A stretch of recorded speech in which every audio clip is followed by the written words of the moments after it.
Hey, what's up guys? So guess what? Decided to finish off my workout with a mile run, and it's not something I do frequently, but here and there I was making it a regular part of my routine. But I just don't like running. But anyway, so I decided to finish off my workout with a mile run, and on my playlist as I was running, the second song that played was the Super Saiyan 3 Transformation theme song, and then the fourth song that played was in fact the Gotenks is Born theme. These are very, very powerful songs for me. The music it's simple, but it's very epic and powerful, and plus it's part of Dragon Ball Z, part of my childhood, some of the most epic moments in the series. Made me run just a little bit faster, press just a little bit harder, feeling like you've got the Z fighters looking down on you going, hey, you can make it, you can do it. Man, it just feels great. I hope that you have something like that in your life and in your training that really pumps you up and pushes you that one step further. It's a fantastic feeling, and I really, yeah, I mean, of course I could always ask for a better run, but I couldn't have asked for a better moment, you know, or two moments tonight. It brings me to what I wanted to talk to you about though, which is strategy. Okay, it has nothing to do with it, but it's a strategy of the spin kick. This is something that was, at least in the 80s and early 90s, it was the hallmark of martial arts movies. Everybody wanted to be able to do a flashy spin kick. And I'll tell you what, functionally speaking, it's an extremely powerful kick because you've got so much momentum, so much torque going around with those kicks, that by the time that you land it, whether it be a back kick, side kick, hook kick, you know, crescent, whatever your spin is, that extra torque from your body really puts some oomph into it. Problem is, it's a really slow kick. I mean, no matter how fast you are with it, you're still slower than if you just threw the kick straight.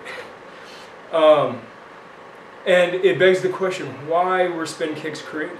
Now, you know, perhaps, I mean, this is largely speculation, but this is, you know, a lot of martial arts history is left to guessing and legend and all that, but it's possible that spin kicks were just created as an ego boost for somebody who was already pretty damn good.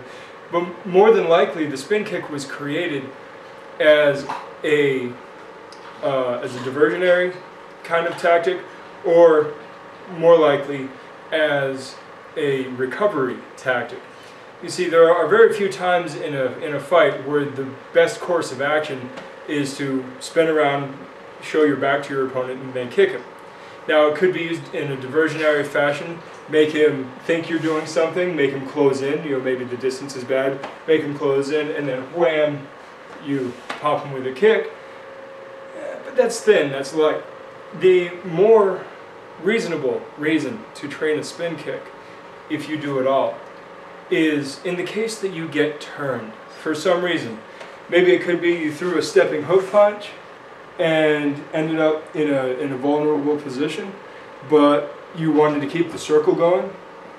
I mean, you're familiar with in Muay Thai, often in the air as they throw the kick, they come around, spin, and drive up the knee. And it's because there's so much torque in that kick, and the nature of the kick, there's no snap, there's no recoil. It is literally total 100% commitment, and you drive through the target until it breaks. But this is not, the spin isn't there to enhance the kick. The spin is there literally as a recovery method because their kick takes them too far. This could be the case as well. You do a Muay Thai kick and you miss, the guy backs up, but you know that if you throw in a little spin and throw in that back kick, that you got a little extra room. You know, there's a dozen ideas out there that, you know, on how you would do this, on what the best strategy is.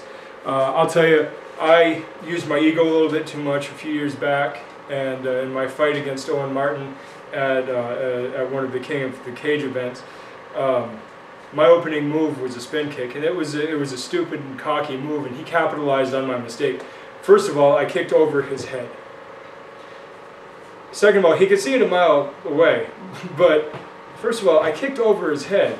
So even if the range and timing were perfect, my targeting was terrible.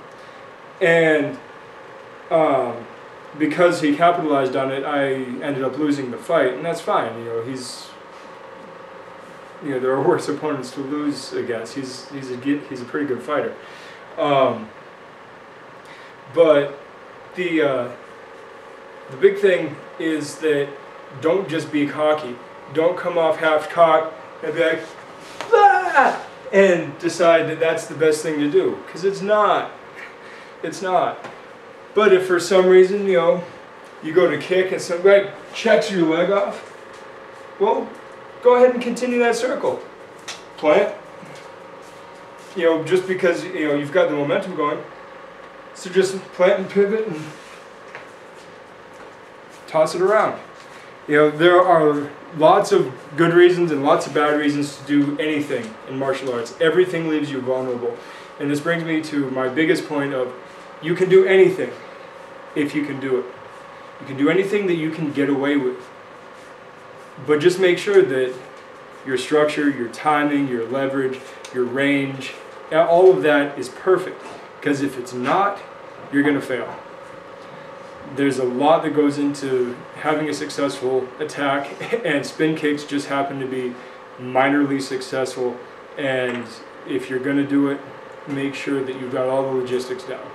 That's all I got for you tonight. I'm going to go get something to eat because I should have done that instead of talking to you first. But talk to you later. Good journey.